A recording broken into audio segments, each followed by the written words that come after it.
Naquela manhã cinzenta de novembro, o movimento no Tribunal de Viseu parecia o de qualquer outra segunda-feira. Advogados carregavam pilhas de processos pelos corredores de mármore gasto.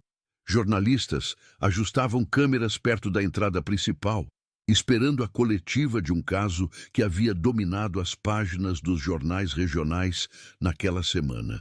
Funcionários cruzavam de um lado para o outro com aquela pressa específica de quem tem muita coisa para fazer e pouco tempo para explicar o que é. Ninguém percebeu quando um menino de 8 anos atravessou a porta principal segurando um bilhete dobrado. Matheus Rodrigues carregava uma mochila azul nas costas, aquela de super-herói que a avó havia comprado no aniversário de 7 anos e que ele ainda usava mesmo já tendo 8, porque tinha apego às coisas e porque a avó havia escolhido.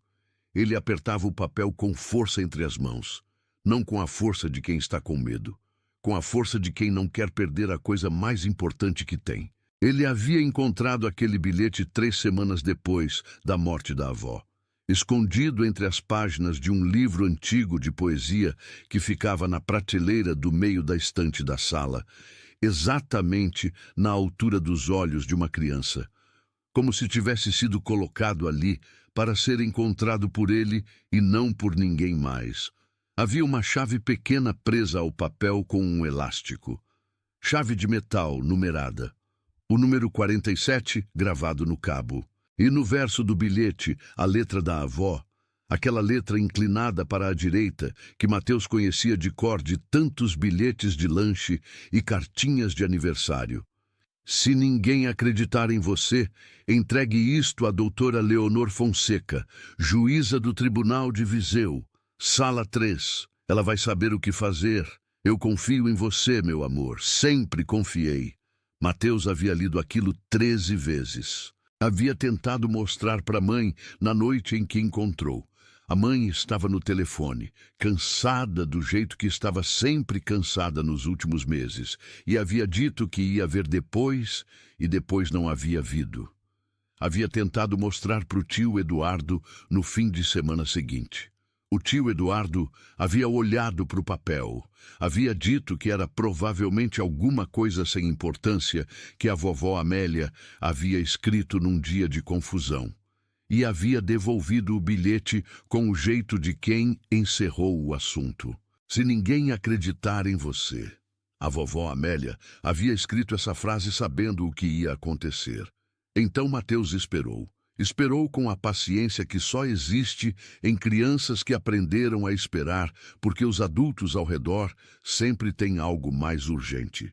E numa segunda-feira de novembro, enquanto a mãe estava no trabalho e o tio Eduardo estava em Lisboa, e a vizinha que ficava com ele estava no telefone na cozinha, Matheus colocou a mochila azul nas costas, colocou o bilhete no bolso do casaco, guardou a chave no zíper interno da mochila, onde ficavam as coisas importantes, e saiu.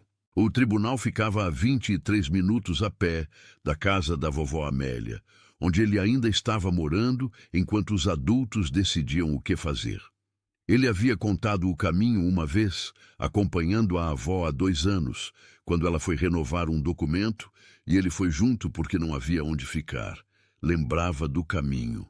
Virou na Rua das Ameias, passou na frente da padaria que cheirava a pão quente mesmo de manhã cedo, subiu a ladeira que cansava as pernas e chegou à porta principal do Tribunal de Viseu às 9h41 da manhã.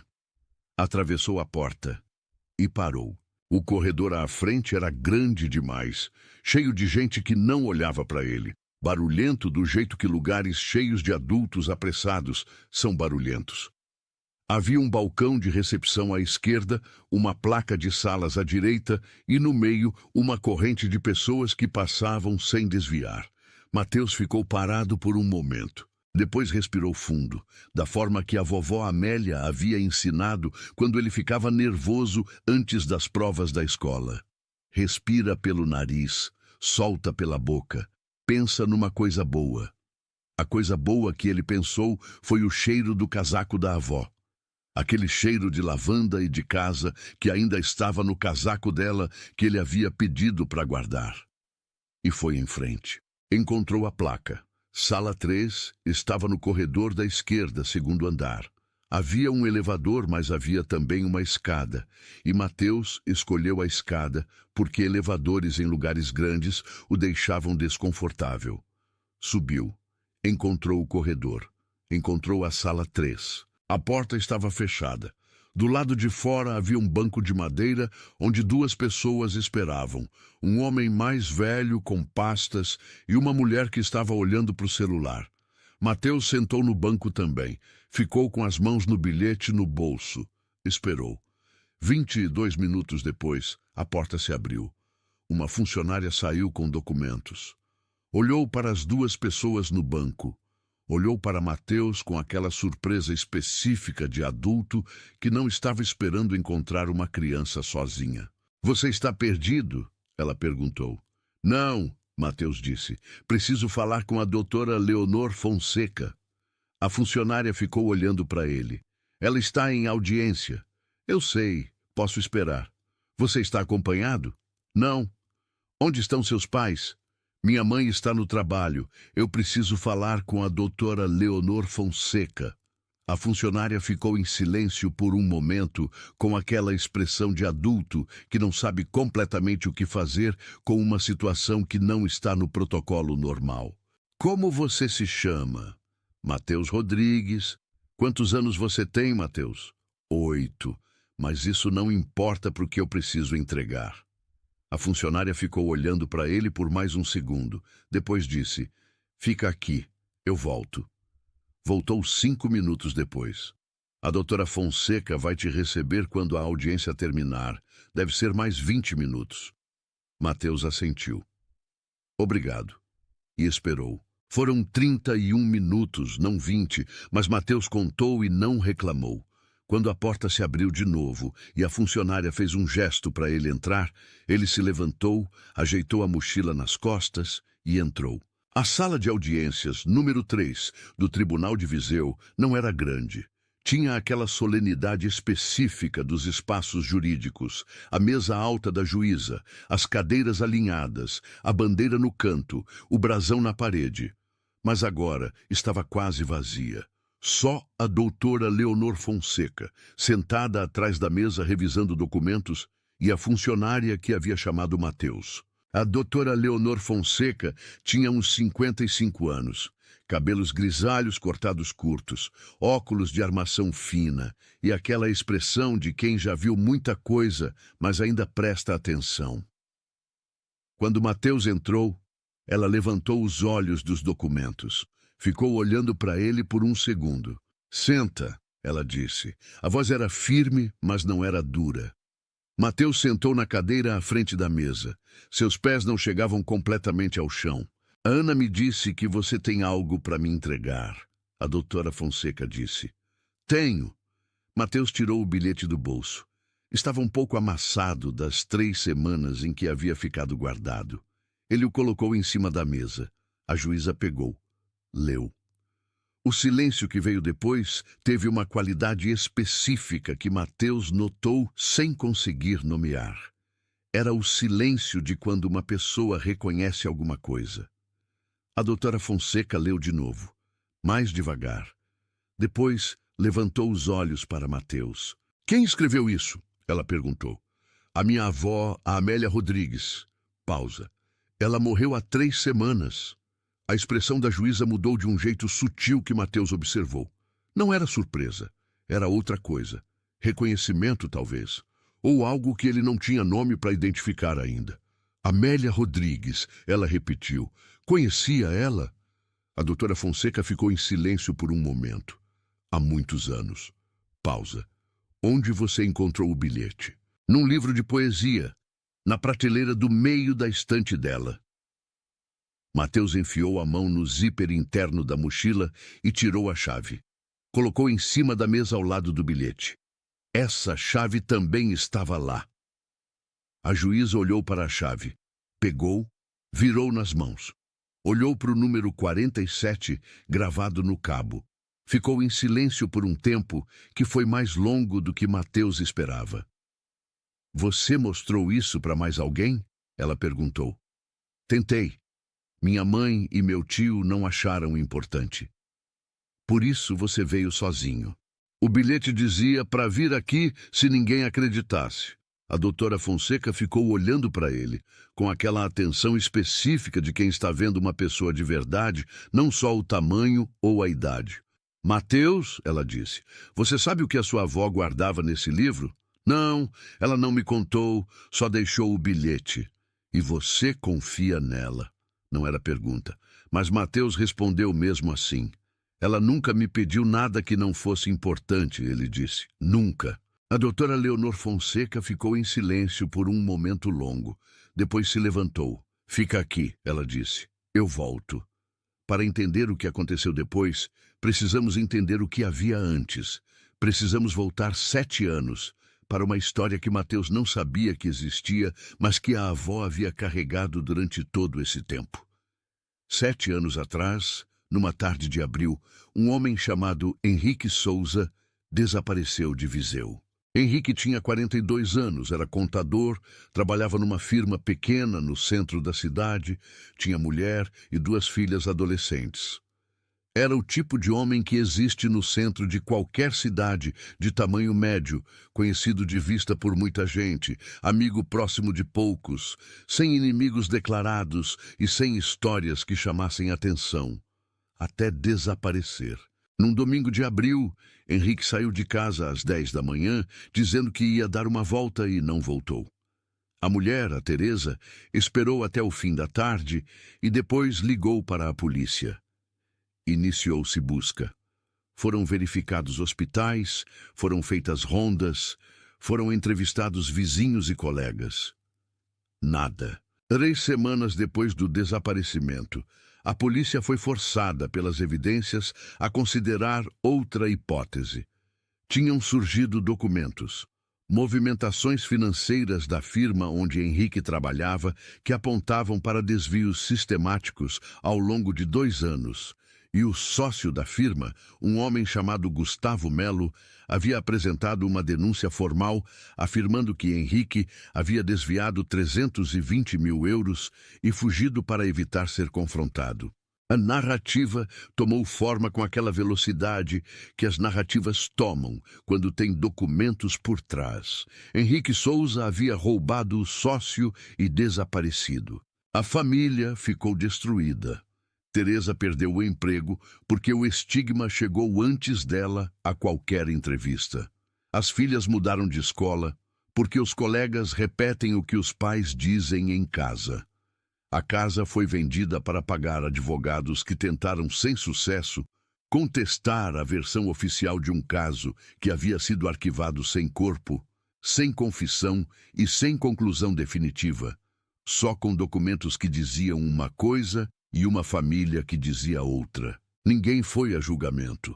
Não havia crime provado porque não havia corpo. Havia apenas um homem desaparecido e uma acusação de desvio que havia ficado como verdade pública, porque verdade pública não precisa de sentença, só de repetição suficiente. Amélia Rodrigues havia conhecido a Teresa Souza na paróquia. Não eram amigas próximas, eram o tipo de conhecidas que se fala na missa e às vezes toma café depois. Mas quando o escândalo veio, Amélia foi uma das poucas pessoas que continuou falando com Teresa. Não porque tinha certeza de que Henrique era inocente, porque não tinha certeza de que era culpado. Essa distinção parecia pequena, mas não era. 6 meses depois do desaparecimento, Teresa foi tomar café com Amélia e contou uma coisa que nunca havia contado à polícia.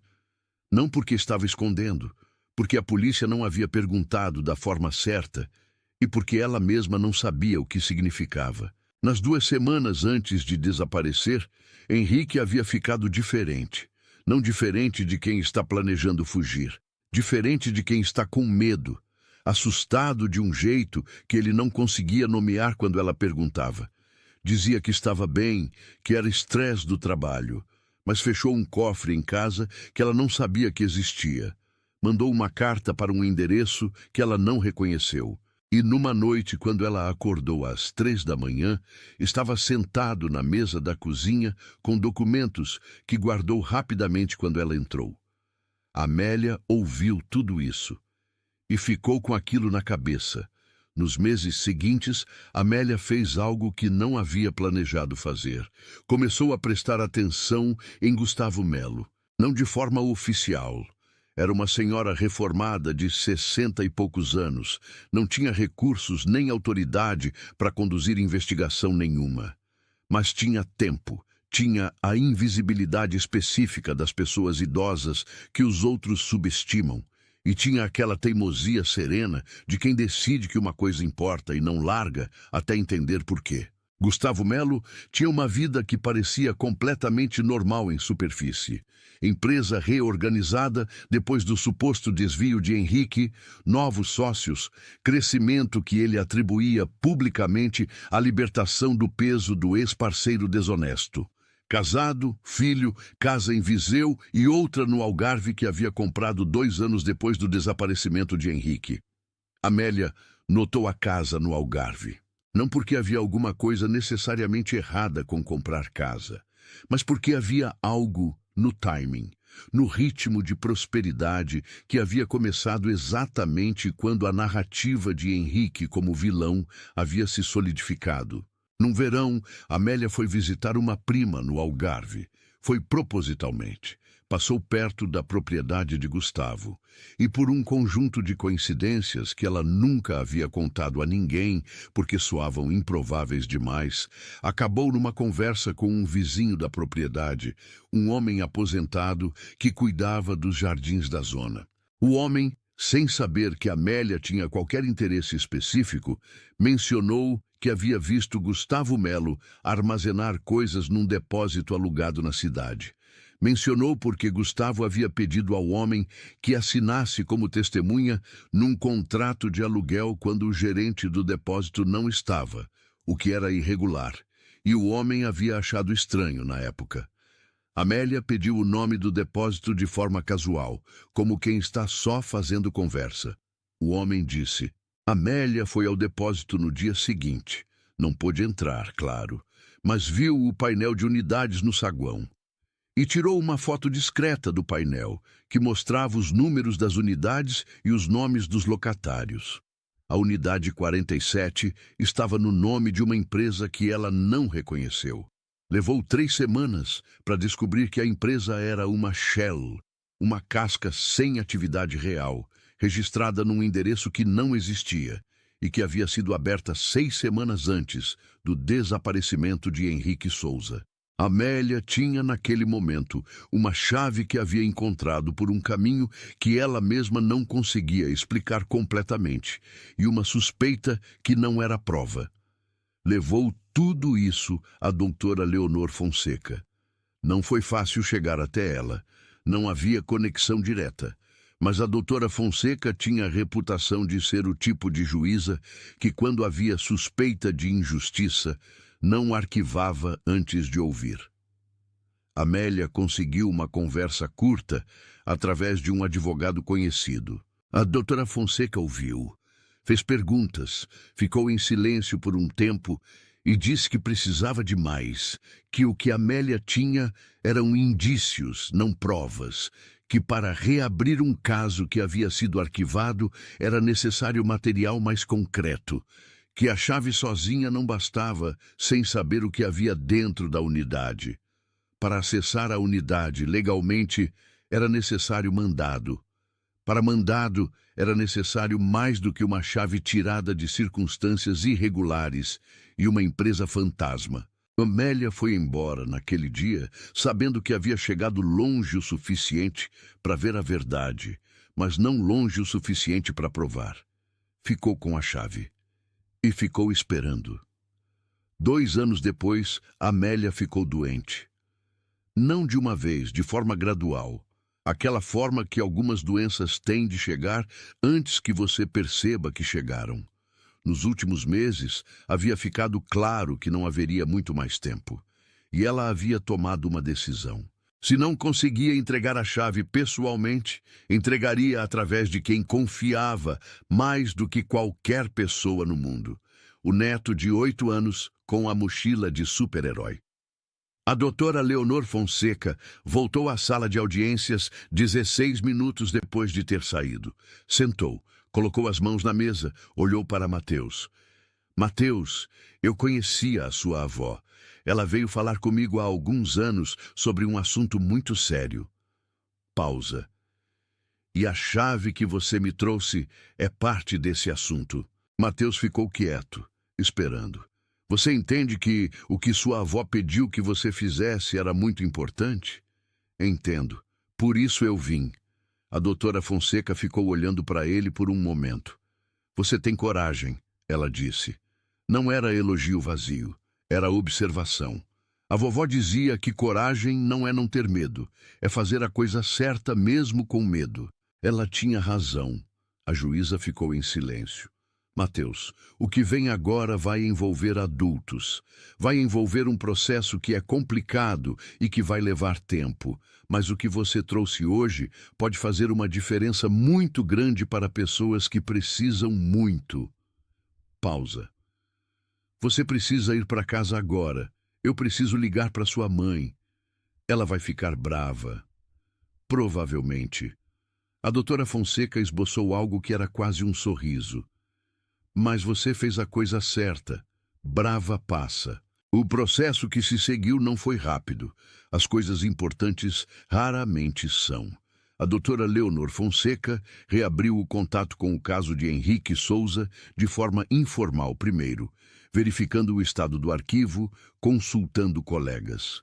A chave da unidade 47 precisava ser verificada em contexto legal, o que exigia construir justificativa suficiente para a solicitação de mandado.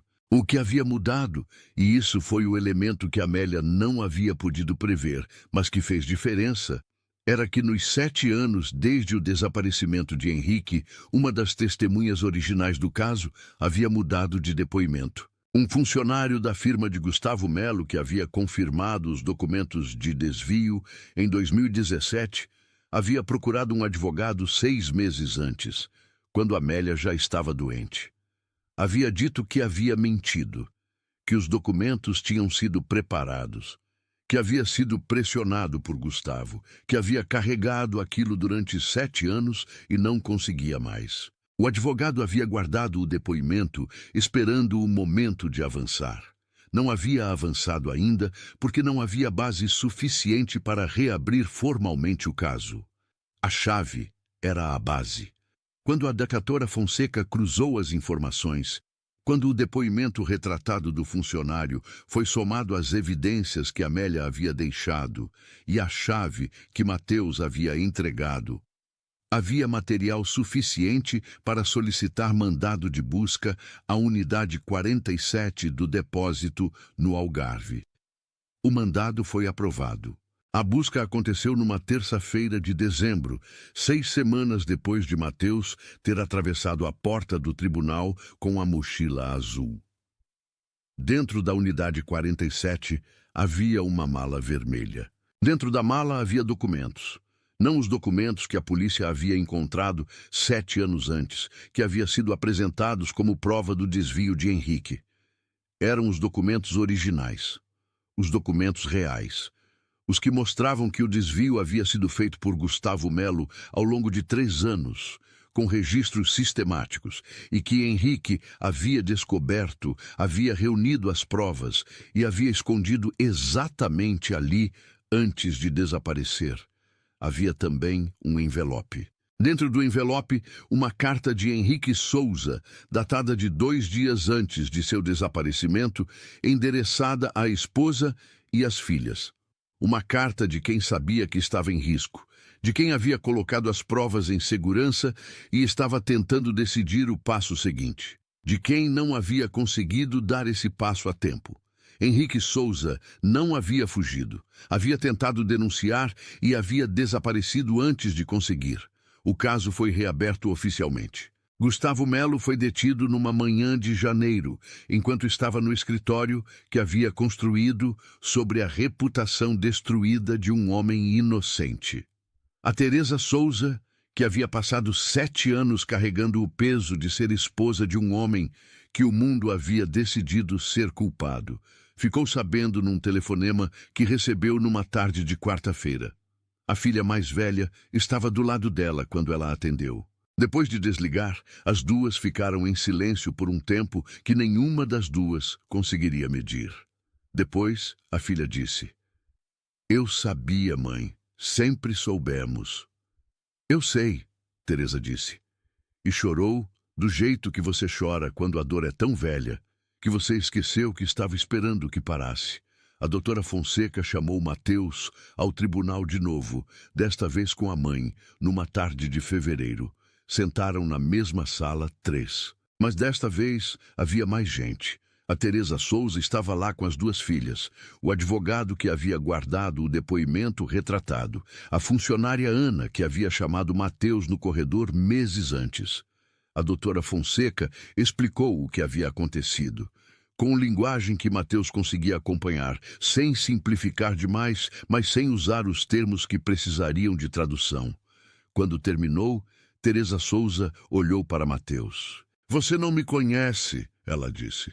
A voz estava controlada de um jeito que devia estar custando esforço, mas a sua avó me conhecia, e ela te escolheu para fazer isso. Mateus ficou em silêncio. "Por que você veio?", Teresa perguntou. "Podia ter desistido. Você é uma criança." Mateus pensou na pergunta de verdade antes de responder. "A vovó Amélia disse que eu podia confiar nela", ele disse. "E ela nunca quebrou uma promessa para mim. Então eu nunca ia quebrar uma promessa para ela." O silêncio que veio depois tinha aquela qualidade específica dos silêncios que ficam. Teresa Souza ficou olhando para ele por um momento. Depois se levantou, foi até onde ele estava sentado e abraçou. Mateus ficou 1 segundo sem saber o que fazer com os braços. Depois, abraçou de volta. Nos meses que seguiram, o julgamento de Gustavo Melo avançou com aquela velocidade que os julgamentos reais têm. Mais lenta do que nas séries, mais cheia de datas adiadas e documentos e contraditório. Mas avançou. A Teresa e as filhas iniciaram o processo de recuperação da reputação de Henrique, que é um processo mais difícil do que parece, porque reputação perdida em escândalo não volta com a mesma velocidade com que foi destruída, mas volta, em partes, com tempo. Mateus voltou à escola. Contou à professora, com aquela precisão de criança que conta história de verdade, o que havia acontecido. A professora ficou ouvindo por 20 minutos, sem interromper. Depois disse: "Sua avó deve ter sido uma pessoa muito especial." "Era", Mateus disse, "a mais especial que eu conheci." A mochila azul de super-herói ficou um pouco mais gasta nos meses seguintes, mas Mateus não quis trocar. Num sábado de março, a mãe de Mateus o levou ao cemitério onde a vovó Amélia estava enterrada. Colocaram flores, ficaram em silêncio por um tempo. Antes de ir embora, Mateus ficou parado na frente da lápide por um momento. "Eu fiz", ele disse em voz baixa, "como você pediu." O vento passou entre as árvores do cemitério. Mateus ajeitou a mochila nas costas e foi com a mãe. Algumas histórias grandes começam com pessoas grandes, com recursos, com poder, com as ferramentas que o mundo reconhece como instrumentos de mudança. Esta começou com um menino de 8 anos, uma mochila azul e um bilhete dobrado. Começou com uma avó que havia guardado uma verdade por anos, porque não tinha como provar sozinha, e que havia entendido, nos últimos meses da vida, que o único jeito de passar essa verdade adiante era através de quem confiava completamente. E começou com uma criança que havia aprendido, não em escola, não em livro, mas num conjunto de anos ao lado de alguém que a amava de verdade, que promessa é coisa séria. Que coragem não é não ter medo, é fazer a coisa certa mesmo com medo. Mateus não sabia o que estava na unidade 47. Não sabia quem era Henrique Souza. Não sabia nada sobre o caso, sobre os documentos, sobre os 7 anos de injustiça que haviam ficado guardados numa mala vermelha num depósito no Algarve. Sabia que a avó havia pedido. E foi. Às vezes, a coisa mais poderosa que existe não é o recurso, não é a posição, não é o conhecimento, é a confiança simples e completa de quem vai fazer o que precisa ser feito porque alguém que amava pediu e isso é suficiente. Amélia Rodrigues havia passado anos tentando fazer a coisa certa pelos meios disponíveis e havia chegado até onde havia chegado. Havia guardado a chave porque não conseguia mais avançar e porque havia entendido que às vezes você faz a sua parte até onde consegue e passa o resto para frente. Ela havia passado para o neto e o neto foi. Pensa nisso essa semana. Tem alguém na sua vida que te passou alguma coisa para guardar. Pode ser uma promessa, pode ser um valor, pode ser a forma como te ensinaram a tratar as pessoas, pode ser simplesmente o exemplo de alguém que fez a coisa certa quando era difícil e você estava olhando. O que você vai fazer com isso que te foi passado? Porque às vezes a maior homenagem que você pode fazer por quem perdeu não é a saudade, é continuar o que eles começaram. Se essa história te tocou, compartilha com alguém que precise lembrar que a gente não precisa de poder nem de recursos para fazer a diferença. Às vezes, precisamos só de coragem e de um endereço. Se inscreve no canal para mais histórias assim. Toda semana, uma história de pessoas reais, enfrentando coisas que importam e descobrindo do que são feitas. Porque as histórias que ficam não são sempre as das pessoas mais poderosas. São as das pessoas que foram quando poderiam ter ficado.